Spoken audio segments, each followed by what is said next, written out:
Hello and welcome to Various Random. And today I'm gonna talk about drag queens telling stories to little kids. I know some people hate it, they think they're gonna groom them. And other people we don't see the issue really. My country here in Sweden are quite divided. Some people really hate it and others don't really care. But I'm gonna share you some videos I found and some news. And please tell me if you like the drag queens, if you dislike them. And please give a nice reason on either one so we don't have like a battlefield down in the comment sections. And don't forget to hit that like button, subscribe button, and let's dig into the world of Rainbow. It's story time. Story time.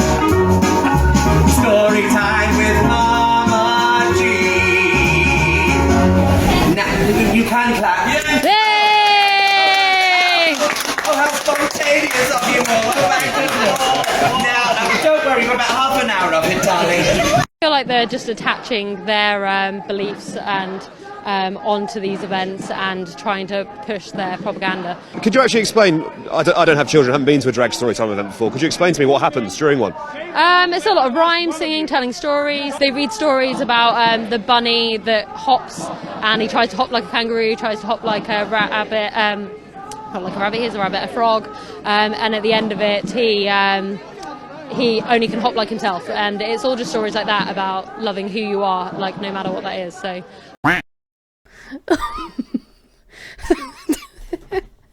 You're supposed to love who you are. Oh my god. Did this woman even think? Oh my god. No, I have to hear it again. It can't be real. And at the end of it he only can hop like himself, and it's all just stories like that about loving who you are, like no matter what that is. So Oh my god. That woman. How can some people like that even exist?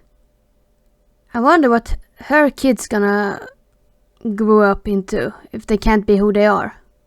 I mean, oh my god. Okay, let's hear all of it. So I don't know why that's something that we shouldn't be teaching our children. It sounds really harmless. Yeah, really harmless, just good fun, celebration, colour and glitter. Your shadow is you, and pink it will be. So stand up with your shadow and yell, "This is me!" And some they will love you, and some they will not. But those that do love you, they'll love you a lot. For me personally, this is the bullying, harassment that I've received online has been truly awful. I don't want to talk about it too much because I will start crying and that will ruin my makeup. It's been relentless and terrible, especially because it's not about me. They're using me as a conduit. I'm a very public person, both in drag and out of drag. I love what I do. I love entertaining people, and I love being a part of the LGBTIQA+ communities and celebrating who we are. And they're trying to use that against me as a weapon against other people. And what those library workers have had to go through has been terrible. No one should have to experience that in their workplace. I shouldn't have to experience that just for being an entertainer and entertaining kids. And I just wish these people would come and experience the art form that we do instead of harassing and bullying online and making up fake content because it's gross. We will never, ever let a small, hate-filled rabble take away from our joy and our pride, our dignity and our well-being. I can't think of any better reason to celebrate than today. There's outrage after a drag queen who read stories to children at the Mac Theatre in Belfast was subjected to death threats and vile abuse on social media. Despite the attacks, Matthew Cavan insists he won't be deterred from performing. He's been speaking to Jordan Moats. A drag queen reading books to children. This was an event in Belfast last weekend as Pride Week came to an end. However, outside there was a protest as families went in. Matt Cavan, or Cherry on Top as he's known, has also been the target of abuse on social media. I disheartened and saddened. The fact that people are trying to take my event, which is so genuinely honest and special, and turning it into something seedy, and they were calling it a sick brainwashing event, and I've been called a paedophile, a nonce, a kiddie fiddler. I've been told to kill myself. I have been threats have been made against me, all because I am just doing what I am being paid to do. The event was ticket only. It was a sellout as soon as tickets went on sale. Parents chose to bring their children here, but as they entered and left the reading, some were abused by protesters. I am not coming with a gay agenda. I'm not coming with gender ideology agendas. I am just trying to read to kids. And we have learned very recently, actually, 1 out of every 5 children are not read to and don't have access to books. So what is so wrong with me trying to fill the gaps? You know, what is so wrong with bringing your kid along to hear books read by a big, colourful drag queen? I don't see an issue. Police were at the protest and said no offences were detected. However, the PSNI said they subsequently received a report of a hate incident in the area. I have gone through sexual abuse in my life, so to be called a paedophile is one of the worst things you could call me. And that has been incredibly difficult it's a hard pill to swallow. But I also know that I have clearly ruffled feathers. And if anything, what the haters are doing is having the complete opposite effect, because I think what they're wanting to do is try and silence me and try and stop me. But if anything, it's having the total opposite. I have more of a fire in my belly now to do these events. I now see the need for these events. This wasn't the first event of its kind, and one thing we know for certain, it won't be the last. Jordan Motes, UTV Live. Because in a statement, the MAC and Young at Art said they believe passionately that every child should have the opportunity to experience amazing creative experiences to fuel their imagination. We are proud, the statement said, to present Cherry on Top's Drag Time Stories as part of our Storytime Sunday series for families. Hundreds came out today to support a Chaska business that was hosting a Dragqueen Story Hour. But the event also drew protesters and safety concerns for the businesses and families attending. WCCO's Alan Henry takes us there. 18 and plus will get rid of us. If it weren't for the police presence and protesters, you wouldn't know there was anything controversial happening at Little Rue's Children's Boutique in Chaska. The shop and its parking lot was filled with families and supporters for a Dragqueen Story Hour. It's wild. It's phenomenal. It is definitely not anything that I expected. There's just been a huge outpouring of love, and the amount of people here is definitely beyond anything we could have even estimated. The store went viral earlier this week after a woman claiming to be a lawyer confronted the store's owner over hosting the event, falsely claiming it was against city ordinance. Parents say the video actually encouraged them to come out and support the store. It was shocking to me that this is happening right in our own backyard, this hatred, and so we came out.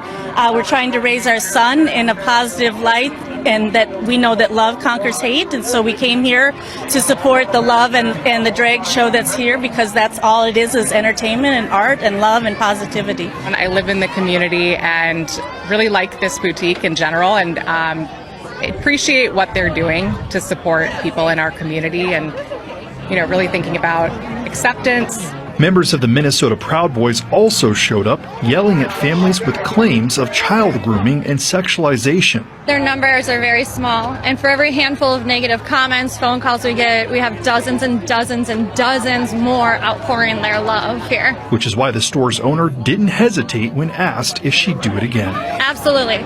Absolutely. It's already in the works. Alan Henry, WCCO News. The drag queen at today's event was Ms. Diagnosis, a Chaska native, also known as Dobbs DeCourcy, who performed stand-up comedy around the Twin Cities. These drag time story hours that have been the subject of much controversy. I admit I've never been to one. Is it simply that there are drag performers reading to kids? Like, is that it sounds pretty innocuous to me. Really, it is drag queens reading books to kids.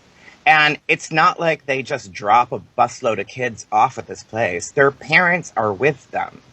And that's the biggest thing for me, too, is these people speaking out against it and protesting it. It's like, well, you're not their parent. And if we tried to parent your kid, you would be complaining about, this is my kid, I'm going to do what I want. So you say that you want the freedom to speak the truth, but at the same time, you'd toss up and rip up the First Amendment to stop drag queens from reading books to kids. The First Amendment doesn't protect that. It does. It doesn't. The First Amendment from the beginning of our country has not protected whole scores of speech. Obscenity, notably, in this case. It is not obscene. So first of all, you could ban all sexual performances, drag or not, from having minors, and I would support that. But to have a fully closed... So you'll shred the First Amendment? No, that is obscenity. There's a very clear standard for what obscenity is. And a fully clothed person, who is simply dressed in the attire of the other gender and wearing makeup, reading books to children, is protected by the First Amendment. Brad, for much of our country's history, cross-dressing was illegal throughout we the country, had the including in Alien San Sedition Francisco. Acts. We had slavery just because we didn't always live up to We the still have values. part of the Alien Sedition Acts. But they're not enforced. But so I'm saying just because we had things in the past doesn't mean they're actually consistent with our rights and values. I suppose what you're saying, though, Brad, is, Michael, your view is anti-American, and it's not consistent with the First Amendment. And what I'm pointing to is the people who wrote the First Amendment, the people who ratified the First Amendment, the people who lived in a country under the First Amendment for the vast majority of our country's history, they all agreed with me, and people in very recent times have started to pervert the meaning of the First Amendment to kind of agree with your... The people who wrote the First Amendment also wrote the Alien and Seditions Acts.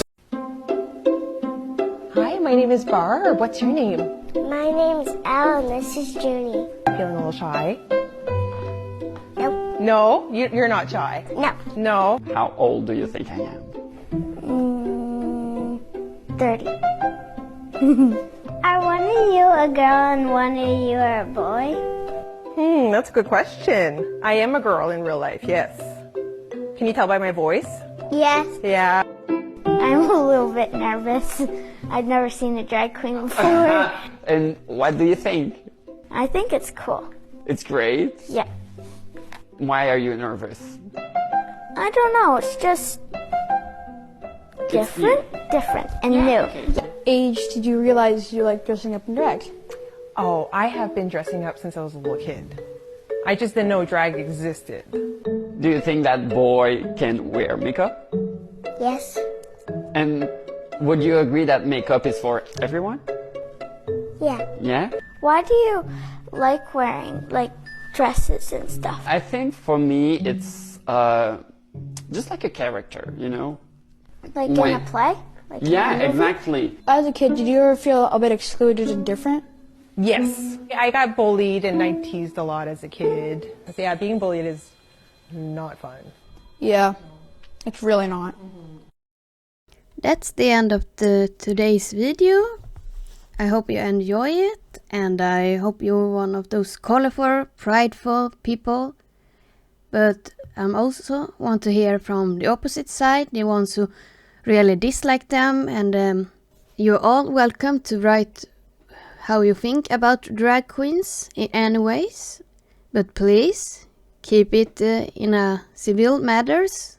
I don't want to create a war zone down there, so don't forget to hit that like button, subscribe button, and see you soon.